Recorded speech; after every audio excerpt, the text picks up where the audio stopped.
So what's up everybody, it's me, True Star Screamer, and we're here with another Marvel Legends review. And this one's pretty cool. This is the Hasbro Pulse exclusive, the Sentinels, Marvel Sentinels. No, this is not the HasLab one, but this is actually, it's a 2-pack of Sentinels that are inspired by the old beat-em-up game. I saw these, I bought them before I even thought about it. So this is kind of cool. Again, in this one box, you get 2 Sentinels and you get a rock. Plus, you also get some effect parts too, which is pretty cool. I mean, I played the hell out of this game back in the day because I'm old, and so I was actually really excited about this. So let's see how these all look. I gotta compliment the packaging crew. It is very efficient of putting 2 Sentinels on here. And the rock. So they could have easily done a larger box, but I actually really admire the fact they did this. So just a nice little side note. Alright. So here he is, the Sentinel out of the box. These guys went for $59. It was basically, I want to say it was $60 for the 2-pack. Alright. And do I feel that this is a $30 figure?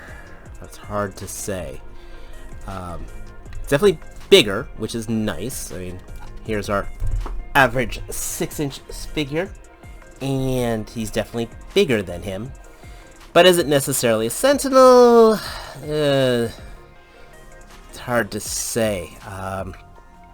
I mean, of course, these were the ones from the beat-em-up game, so they were significantly smaller than your standard Sentinel, but I still probably would have liked him maybe a little bigger, about an inch taller. This is me here. Now that the basically shortcomings are out of the way, let's talk about the actual figure we have here. He is pinless, which is nice. Or it is pinless. The Sentinel is a pinless figure. Double jointed knees. They do their job right.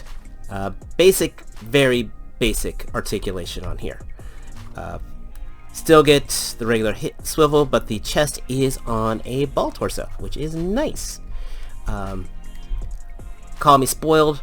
Maybe I would have liked to have had the ab crunch ball joint combo that has been being used, like with that last Wolverine video I did. But it does the job. I mean, this is a Sentinel.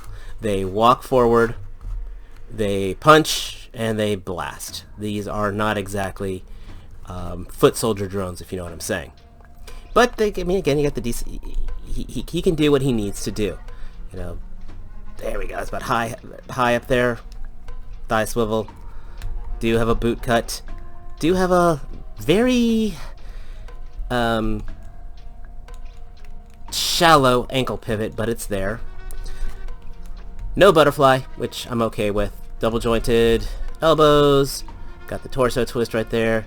Wrist is on the hinge. Neck absolutely sucks. Plain and simple. That is literally as high up as he looks. That is as far down as he looks. We'll say though, the collar does allow. I could possibly Dremel this guy out. I still haven't got around to Dremeling the other ones out yet.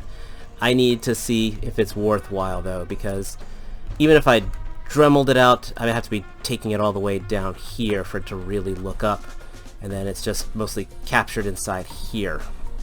So, I mean, I could definitely do some damage to it and no one would see it, which is good, but again, it's a $30 figure. The coloring. This is the part where I probably should have been much more hesitant. I mean, this is true to the arcade colors. So, I got what I asked for. I almost feel like, though, I should have held out because we know they're going to reuse this mold. This would make a very good Mandroid mold. I have to say, like a comic-accurate Mandroid, especially for the height and all.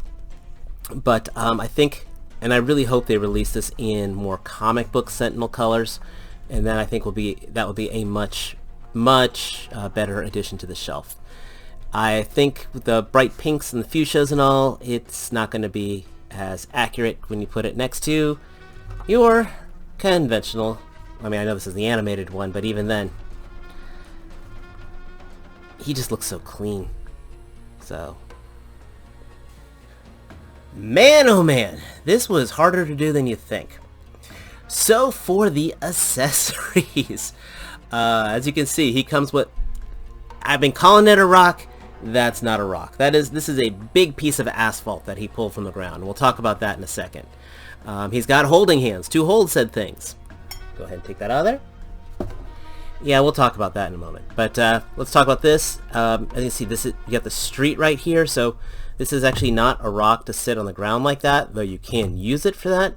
But this is actually a piece of the street that was pulled up, which I think is very well done. So you can either have that, toss it to the side as a piece of debris. That's awesome. Photography will enjoy this. You notice how he's rocking here? And I talked about these feet being just a little limited in their pivoting. Yeah. So that was, to get him to hold like that, that was definitely tricky, and he was still definitely off balance. So if you have him on display with the holding the asphalt, you might find him falling on his asphalt, if you know what I mean. The hands here, though, they do have holes in them, which we can put the blast effect in. So that, very, very nice. And I could not find it. I was wondering if the Omega Red cables would fit in here, but I think they actually have a different shaped peg. But I thought that would be kind of cool to have a tentacle coming out of his hand. Also, for kicks, I did grab a smoke effect piece, which we can also, you know, kind of like you do with the. This is from one of the like 38,000 Iron Man figures that I have. So put that into there like that. It's always nice getting some extra reuse, and that does look kind of cool. So you can do that if you want. But we get a pair of the holding hands with blaster hands, and they are on an in and out hinge. And of course, he has the aforementioned vest. I was trying to be all clever and, you know, bougie-ish, just like an intellectual, trying to make this look like the Thinker statue, which this utterly failed in. So, sorry about that. But here's the final thoughts of this guy. It's neat. Do I regret buying it? Maybe a tinge. I mean, it was 60 bucks. Fortunately, I had a good week.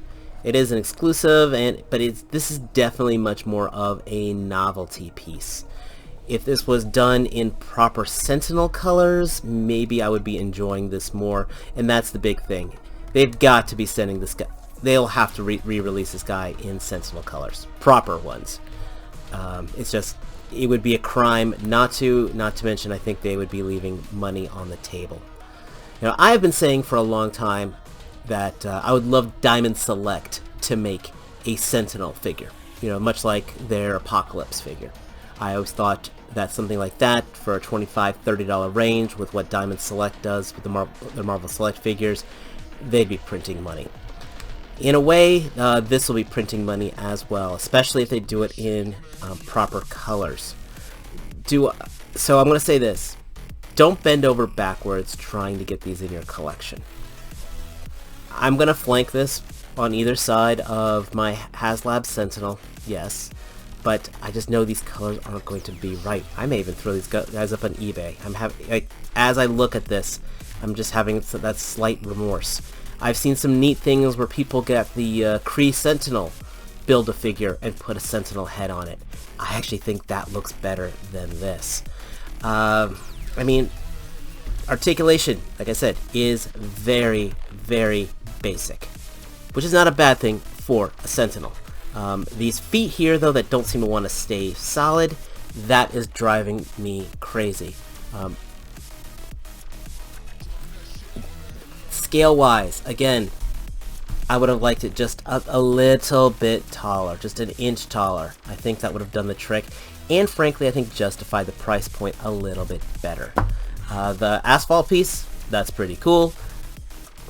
It's molded well. It's light enough for him to hold, if you can get him to hold it and balance right. throw a wash on there if you want, but this is pretty neat. Do I think it's worth the price of admission? Not so sure. At the same time, if you want to set up yourself a little diorama with the like the X-Men video game, because like I said, they are coming out with the brown suit Wolverine. We've got Colossus. We pretty much have the team. This absolutely is that finishing touch for it. I just look at this though, and I'm thinking, you know, what I could have gotten and what I should have gotten. There is some very good detail on here. I think I do want to hit a Gundam pen on the helmet just to kind of bring him out. I would not have minded some better articulation in the neck. And these ankles are not the best. But for something to sit on the background, they'll absolutely do the job. I just hope, though, that we do get something a little better down the line. Especially something like the Marvel vs. Capcom 2 one. So, but like I said, when it's all said and done, if you want this, you should be able... You probably have some people like me who are putting theirs up on eBay, but I would not be busting down doors, and I would not be paying crazy aftermarket prices for it. But it can kind of do its thing. But let me know your thoughts down below. That's what the comment section's for. If you're new here, hit that subscribe button and hit that like button. I've got so much more fun stuff on the way, and hopefully I'm keeping up with that promise. We got Joe's, we got Action Force, imports the works. So stick around, and as always, until next time, take care. Peace.